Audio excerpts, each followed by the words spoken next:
You're listening to the Black Eagles podcast. Ahmet Dursun Sergen aldı. Sergen Bülent yan yana. Sergen Bülent. Sergen.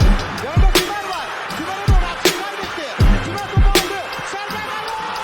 Gol! Gol! Gol! Sergen attı. Sergen attı. Şampiyonluk geldi. Sergen attı. Şampiyonluk geldi. İbrahim'in pası.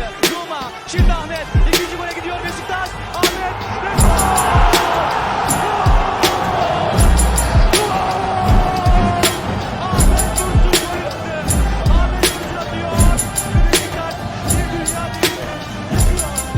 Welcome back, everybody. Episode 150 of Beşiktaş International's The Black Eagles podcast.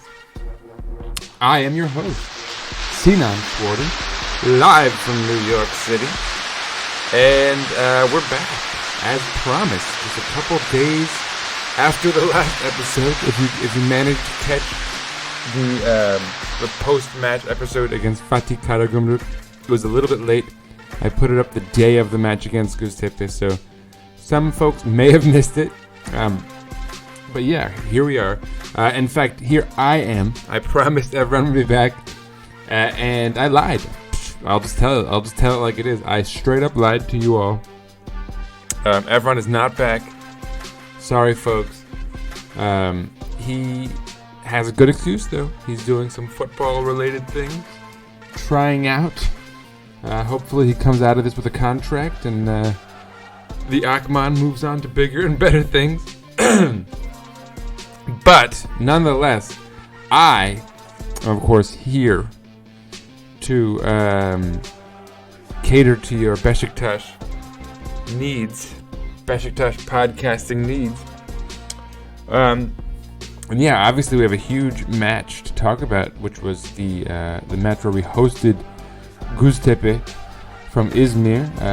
We hosted them, of course, at our beautiful Vodafone Park in Istanbul.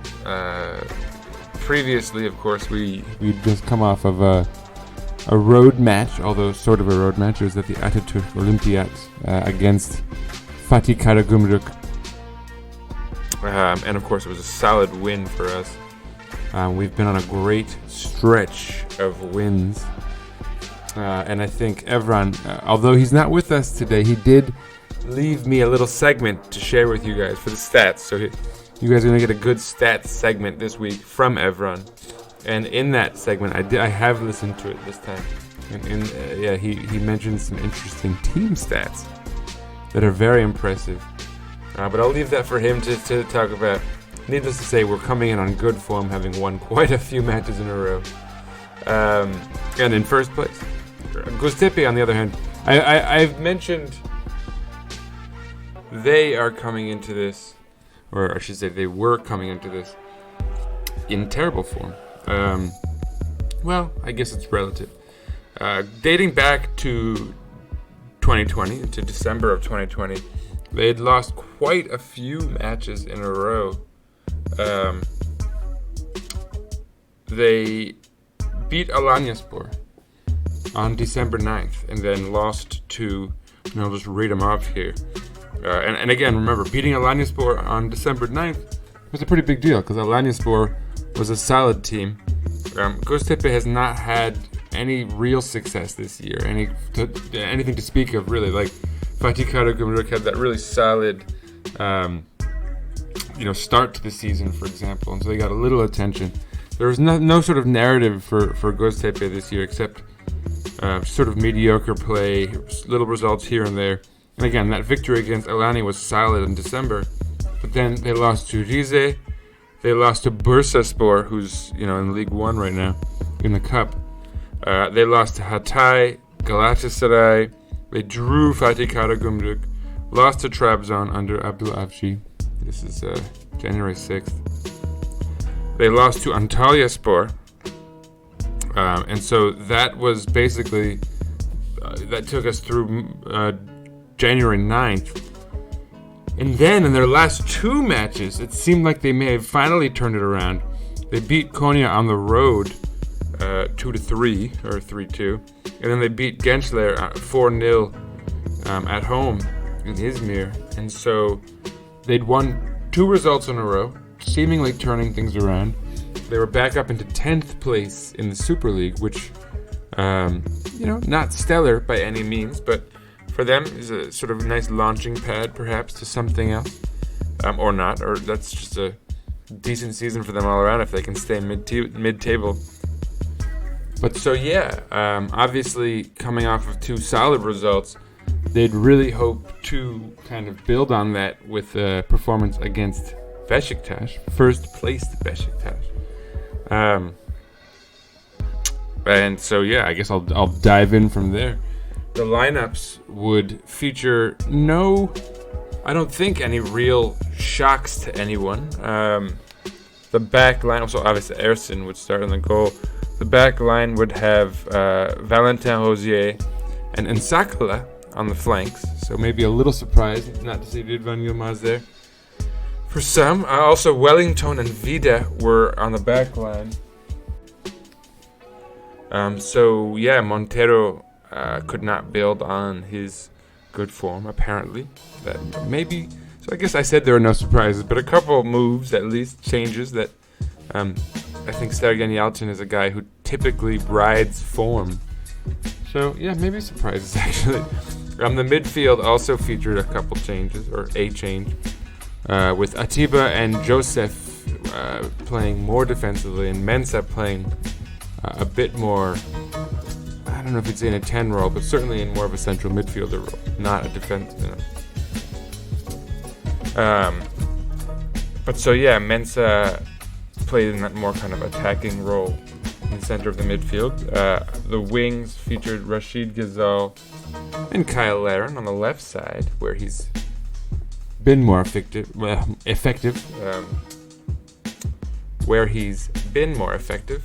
For much of the season, when he's been effective. Obviously, Vincent Aboubakar started up front. Some little surprises, I guess, perhaps, like I mentioned, but none really. I think nothing crazy there. It was obviously an important match for both sides. Again, Göztepe trying to sort of reclaim their season, and us trying to stay on top. And it would get going right off the bat. And Sakala, in the first minute, set up Aboubakar for a header that he sent over, and indicating immediately our attacking intent, and desire to get a result here. It'll be a bunch of possession between here and there, and then in the 14th minute, and about 14 and a half, Ghezal would find Aboubakar on a lovely cross, and would find Aboubakar's head as he leaned forward into it, and he would just send it just a bit wide right. Kind of a scary one, because you hate to see an opportunity like that pass you by. You know that can bite you in the butt. After this, there would be 2 goals called off as well. One that would fall to Kyle Larin, and another one for Aboubakar. And the Larin goal was kind of a clattering thing, caromed around, and it found Larin and he put it in, but he himself had been offsides. Again, it was Ghezal who sent that one in, and I think Ghezal also sent in Aboubakar for his goal that was called offside. And so all of these chances either wasted or called off, and then, of course, in the 38 and 45th minute, 38 and 3/4, Zulye would, what can you say? Lovely shot. Ersin would save it pretty well, but it would come back out to Tripic. Zlatko Tripic, for anyone curious about him. He's a Norwegian, Bosnian player. And Tripic, he would send in lovely, lovely, is there an adverb for that? He would send it in on a lovely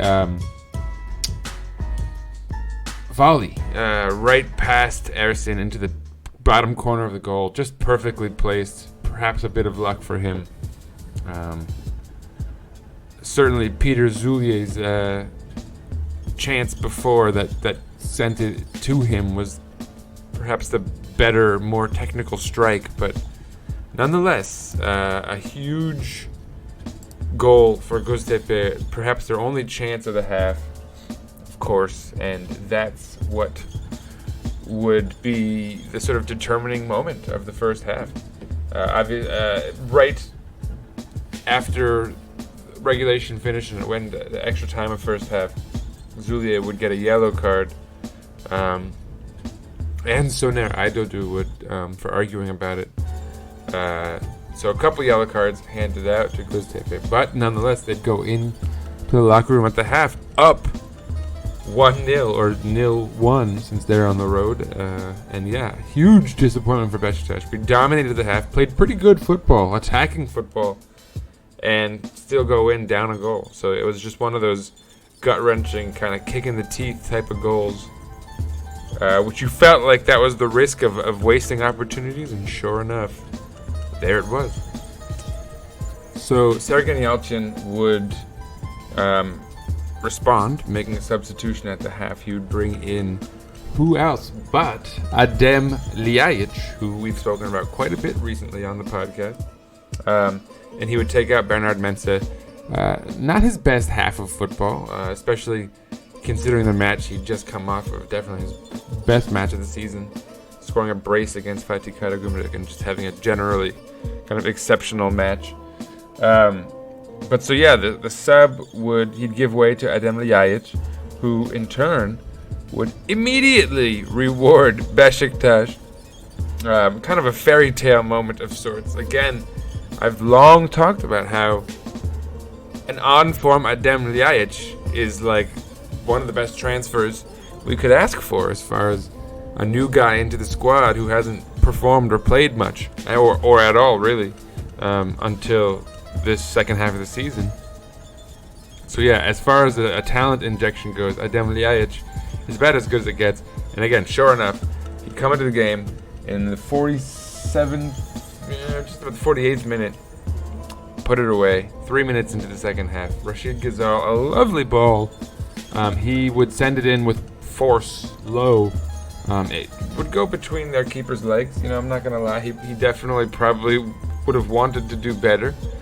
But at the same time, yeah, you know, just kind of one of those fairy tale moments. Had to happen. Their keeper, Irfan Can Edibayat, very young keeper, 22. I gotta say, it was generally fairly good in that first half, and so he would have absolutely been devastated to have given up a goal like that just as the second half gets underway. 50th minute, however, 50th minute, 37 seconds to be precise, Valentin Rosier would, again, another just boneheaded tackle, sliding in to take out Trippic, their goal scorer, and he'd get himself a yellow card. And in the 53rd minute, Halil Akbunar would get in a shot on goal, and Ersin would do quite well to save. So Ersin getting a little bit of action. So now the goal, remember the match is now level 1-1 with Ljajic's equalizer having gone in right at the start of the second half. And so we're trying to get that second goal to give us the W here. And it's a struggle. Göztepe is actually playing much better. The first half, I think we could say Beşiktaş dominated, but the second half is not at all working out as nicely for us. In the 69th minute, Nkudu, so I guess I should probably mention that we got some subs. In the 64th minute, Gökhan Töre entered the game for Rachid Ghezal. Dorukhan Tokuz would enter the game for Atiba Hutchinson, and Georges Kevin Nkudu would enter the game for Kyle Larin. So yeah, again, that was the 64th minute, and in the 69th minute, Nkudu would make a nice move, kind of a 1-2 with Adem Ljajic. Ljajic, lovely kind of through ball for him, and he'd get a shot on goal, which was saved. fairly well from the young Göztepe keeper. And then again, the 73rd minute, or maybe 72nd, right towards the end of the 72nd minute, Abubakar would have a nice little touch for Nkudu, who would send in a shot, kind of curling effort, high and wide, coming from the left side, sends it over the bar right on the right side. Definitely showing some intent for the winger, and that's what Nkudu can do. I think he's definitely found himself a role as an impact sub who can come in and immediately start peppering the goal, putting in, giving opportunities to others. Even sometimes, I mean, his cross is not magical in the way that Gazal's is, but he can, it's like more of a volume thing. He gets in a bunch of crosses, and every so often one or two of them connect. But not in this case. And so we would just struggle away. Again, Göztepe doing fairly well, holding the ball much better than they did in the first half. The first half was a train wreck for them, I would imagine, except for their goal. But then finally, in the 76th minute, and it gets clocked as the 77th because it was somewhere like 5 seconds into the 76th minute. But Gökhan Töre, who was an impactful sub immediately, sets up Vincent Abubakar with a very nice, just lofted ball into the box. Abubakar gets onto the other end of it, puts it into the back of the net. As nice as you could ask for. Beşiktaş has the 2-1 lead. Not long, still, like 13 minutes, but I think at this point Beşiktaş can be trusted to hang on to that lead, you'd hope. Göztepe would make a ton of subs at that point. Won't really go into detail, except for their goal scorer Tripic came out for Stefan Napoleoni. Diabate, Sunmez, a number of guys came in for them, but Beşiktaş would not make any more subs, having already made 4. But that would be the end of the action, really. The very end, Joseph, I think it was Joseph, it may have been Dorkan, but I'm pretty sure it was Joseph, intercepted the ball nicely from a defensive back pass, lays it off really well to Nkudu, who forces a save from the young Göztepe keeper again. So the kid gets to sort of save face with some nice saves towards the end of the match, and we get to look like we deserved more than the 2 goals that we scored. Certainly with the 2 offsides and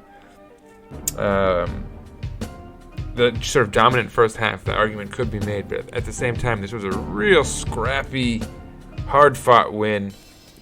Giving up that goal and having to come back from behind is a lot to ask for in the Super League. It's, for a side like Beşiktaş, it's easy to sort of back up your defense 6 deep, 7 deep, and just try to keep us scoreless, especially if you're up a goal too. So I think a lot of us were shaking in our boots a little bit when they scored that goal, undeservedly perhaps, but nonetheless we were all scared. But yeah, we'd pull it out. The 2-1 flip in the second half. Vincent Abubakar getting another goal. Obviously, Adem Ljajic with the fairy tale goal coming right after he enters the game, and you can't ask for more. Again, 3 points, a huge 3 points, and a really tough but fun game. And all credit goes to Göztepe. They fought this one out hard. I hope they have some success. They can build on those 2 wins they had coming into this one, and maybe they're probably not going to make a run for a spot in Europe or anything like that, but I hope they can get mid-table and give themselves something to build on for next year at the very least. I've long been an advocate for Izmir having not just a football club in the Super League, but even maybe a successful one. I think it'd be great for the Super League. It's a great market, obviously, and a beautiful city with great history. So yeah, I don't know. All credit to them for making this one tough. But we win 3 huge points. So yeah, you can't say enough about how Beşiktaş is performing. And I will now hand the mic over to Evran, who is appearing from abroad.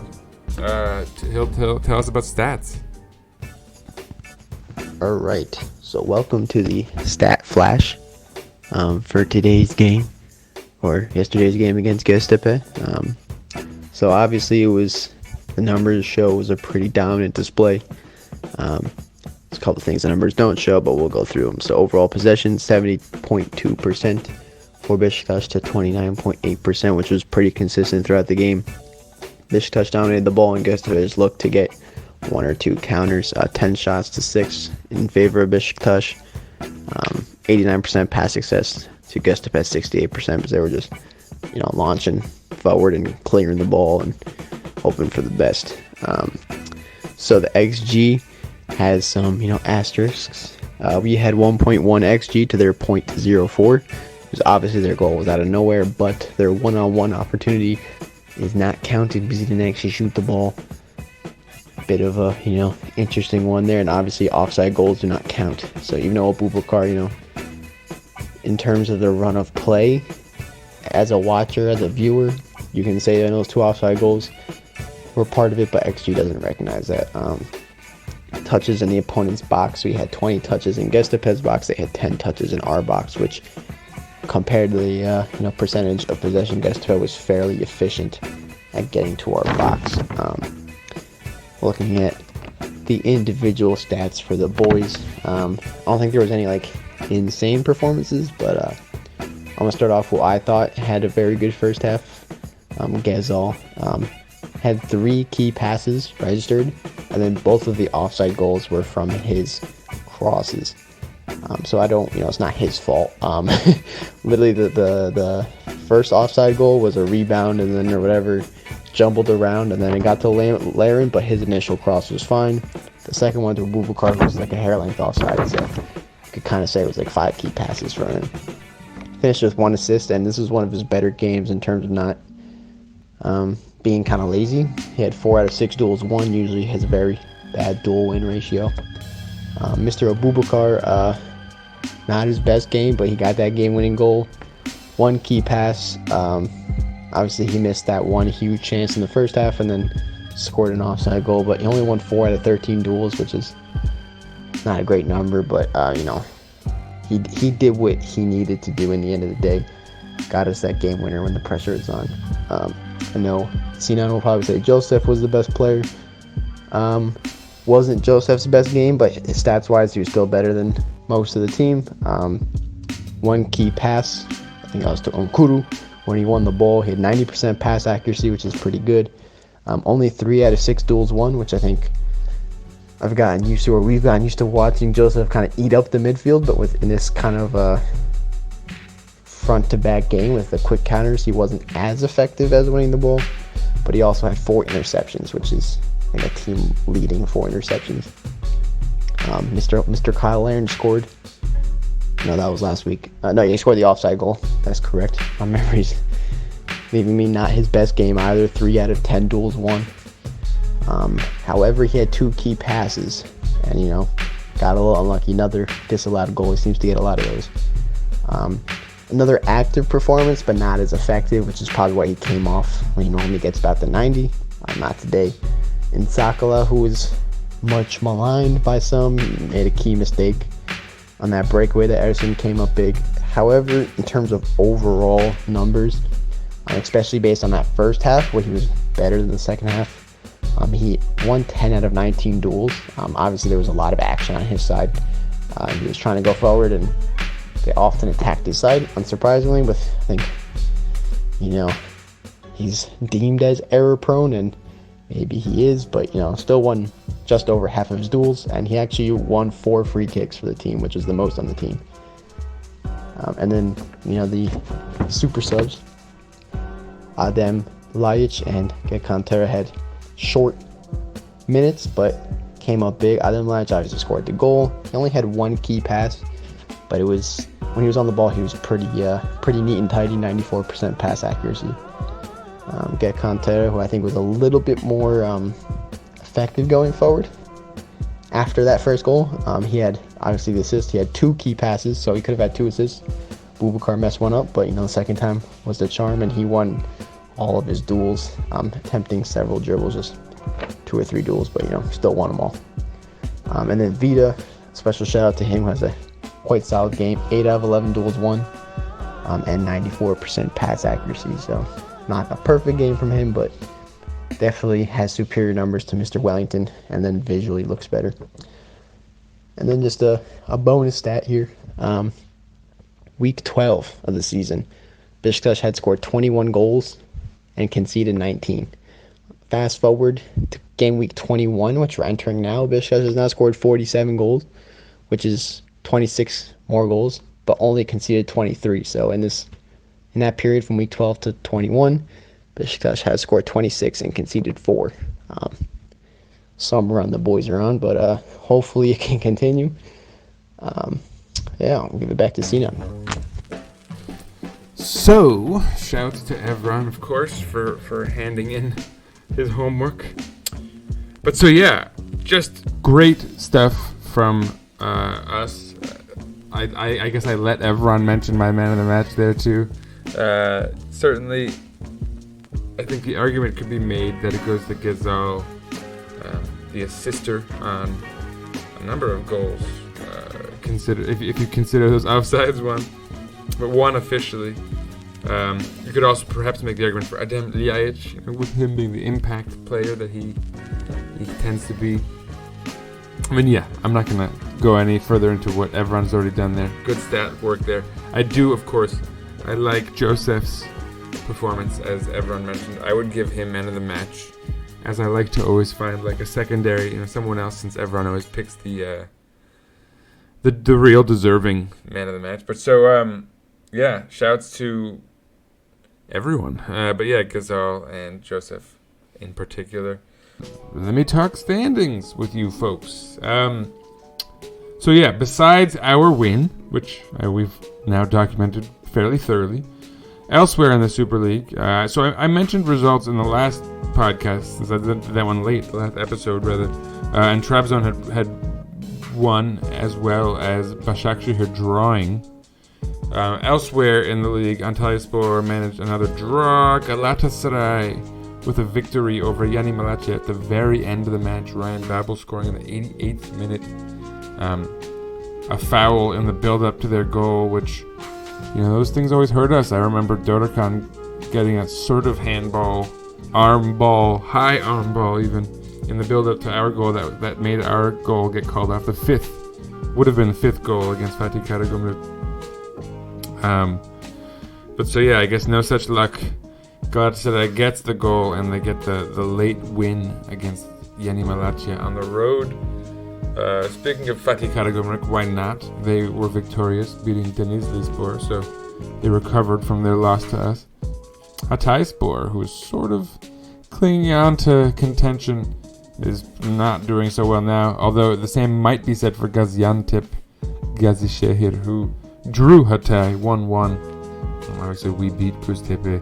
Kasim Pasha beats Sivas. Alanya, maybe pulling it back together just in time.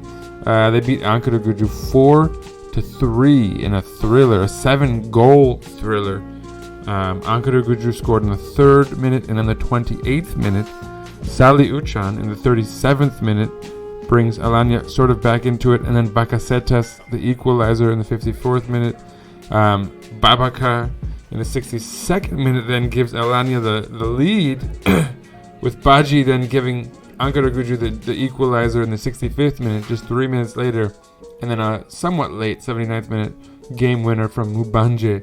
So yeah, it's a thriller, absolute thriller in Alanya. And then unfortunately, the last result of the week saw Fener beating Kayserispor fairly soundly, 3-0. I won't go into any of the details on that. I'm not sure what the boys on Footy Alaturk are doing, if they're up in action. If so, you can get all your Super League news there, if you want anything else as far as other results. But certainly, I'm here to talk Beşiktaş, and we won. definitely have to say that we won. But so, with those results in play, it means, of course, that the final standings, as things are going into match day 21 in the Super League. But so 20 matches played, Beşiktaş is in first place still. Remember, that's 20 of 20, so that's like we're officially at the halfway mark now. 21 teams in the Super League, for those who've forgotten. And so everyone has played 20 matches as we've reached that point. And so we can officially say at the halfway mark, we are the champions of sorts, the halfway champions. You want to be more than that at the end of the season, but so far so good. Jusqu'ici, tout va bien. 20 matches played, 14 wins, 2 draws, and 4 losses, 44 points, 44 goals scored to 23 goals allowed. That goals allowed thing, as Evran mentioned, is huge. It's a real improvement. And obviously the goals scored is just epic. We're dominating now. 5 goals ahead of Fener in second place. They have 42 goals scored. But so they also have 42 points to our 44, so they're still 2 points behind us, as we were both victorious this week. Galatasaray also victorious, and so they're still 5 points back with 39 points. Gaziantep 35 points, so they're 9 points back now. Still kind of clinging onto contention. Alanyaspor, you might say the same. They're with 34 points, so they're 10 points back. It'll take a miracle for them. Trabzon is in 6th with 33, 11 points back, so I guess the same goes for them. Hatay 32, Fatih Karagümrük 30, and I'll leave it at that. The top 8. Fatih Karagümrük is 14 points back, so I don't even know if we need to go that deep from now on, but just for posterity's sake, I might as well mention it. But so yeah, we're winning so far. First place for Beşiktaş. You can't say enough about that. And so yeah, that about wraps up this episode of our very renowned podcast. Of course, upcoming we have a huge, absolutely huge matchup. Beşiktaş will host Trabzonspor this Sunday, January 31st. Wow. Can't say enough about how important this one is. Abdulhavci will want revenge for, screwing up our team and setting us back a ways. I guess his career was set back just as much, so I don't know. It was a mutual failure, but, the narrative is there, I guess. Let's hope none of that goes his way, though, and we can maintain our good streak of play here.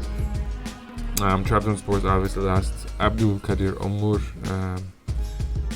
indefinitely to a serious injury, so they're weakened still, I would imagine. I hope we can beat them. After that, we're going to be, and by the way, so we're hosting that match against Trabzon, so that's 2 matches at home in a row, which is nice, I suppose. After that, on February 3rd, on Wednesday, so we have another midweek match. We are going to be on the road against Antalya. Antalyaspor is a side that has done fairly well of late. They drew Konya, drew Trabzon, despite going a man down. Beat Bursa in the Turkish Cup, beat Göztepe, beat Fatih Karagümrük, drew Galatasaray. So yeah, a number of decent results for them of late.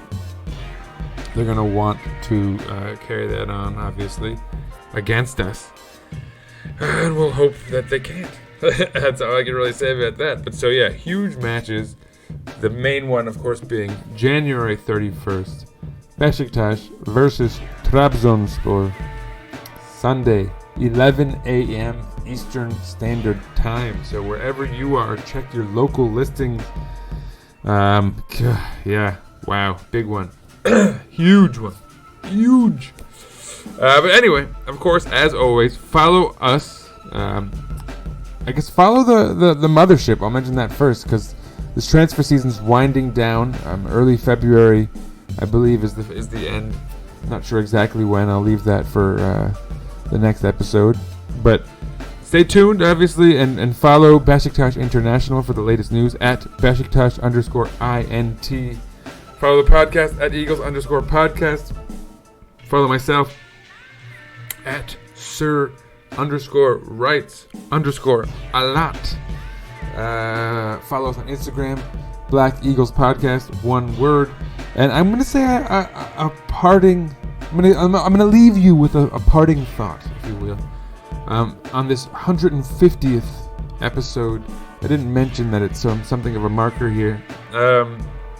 I would like to say a word, and I don't ask for anyone's money. I have hosted this podcast for some time, 150 episodes, nearly 3 years, I think, at my own expense. No money being made, as folks may or may not know. We have no Patreon or Venmo. We're not making any requests for money on our end. I want none of your money. I genuinely do this out of a passion for Beşiktaş, and I think Beşiktaş deserves an international fan base and an international coverage. I think there are a lot of us in the Turkish diaspora who maybe don't speak Turkish and can follow the team this way. So yeah, for me it's like a service to the club, if you will. But I do, of course, want to ask for the money that you might be inclined to give me for providing this lovely podcast for all these years. If instead you could give it to the donation, the fund that we have to raise money for these kids in Ghana. You know how to do it. You can find the link under our podcast description. It's et cetera, et cetera. It's around. But yeah, I'd like to do this and get these kids, because that's like it's fun to turn whatever it is that we've built here into something that can actually manifest in the real world and help people. So, yeah, please donate to that fund. The kicker is, of course, that for every $5 you donate, you will be getting a raffle ticket for a match-worn Atiba Hutchinson kit that we're going to be drawing a raffle for very shortly. I mentioned it already. I've got a camera up and running. I just have to basically record. I have to schedule with Kartal, who's got the shirt ready to ship.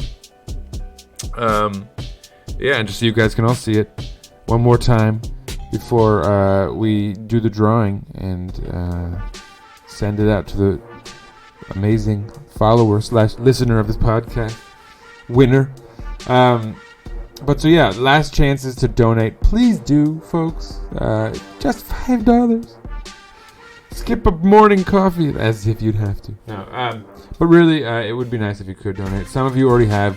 Don't worry, your tickets are already processed. And for those of you who haven't, consider it.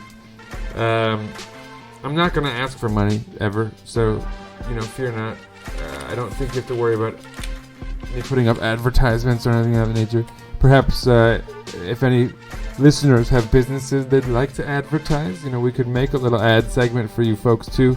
I don't mind making a little public service for our listeners in that sense either. I have a friend / listener who we used to provide the stadium sounds, actually, and hopefully will again someday if fans are ever allowed back in, from the matches live, who's in Istanbul, and he also has a business, and I was considering putting up an ad for him, and that may still happen. So if there ever is an ad that's placed, again, it's not because I'm making money off it, it's because I'm trying to help people in our community, listeners and whatnot. So also, if you need any help like that, I know in these coronavirus times are tough. People are struggling financially. If you have a business that you could benefit from advertising here on the podcast, our listeners are mostly middle-aged men, I can say, from our demographics or stats, but who knows? Whatever you need to broadcast out to the world, I do not mind giving you a place to do it. I'll create segments throughout the episode for things like that. But fear not, folks. I'm not asking for your money or anything like that. We're doing fine here. But do please give money to our friends in Accra, Ghana, Mohamed Aminu, and the Beşiktaş J. of Berlin, Accra, Ghana Academy, whatever. the long name he's chosen. Do donate to them. It's a worthy cause. You can already find images of kids wearing shirts. So yeah, do some good. Also, of course, like I said, all that money goes straight to Beşiktaş as well. So it's like a way of, we're sort of quote-unquote money laundering through Beşiktaş, giving Beşiktaş money and putting these shirts on kids. So it's like a win-win. Hashtag birakmam seni, etc., etc., etc. As always, go Beşiktaş! And yeah, let's keep this winning going, folks. Come on. Got this. Come on, family man. Get some more goals, sir.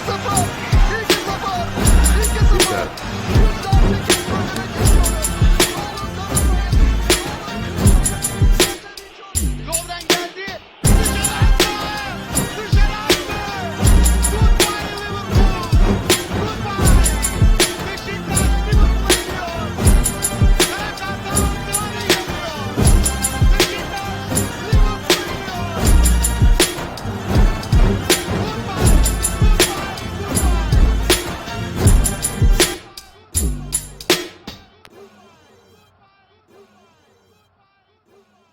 Beşiktaş International hopes you enjoyed this program.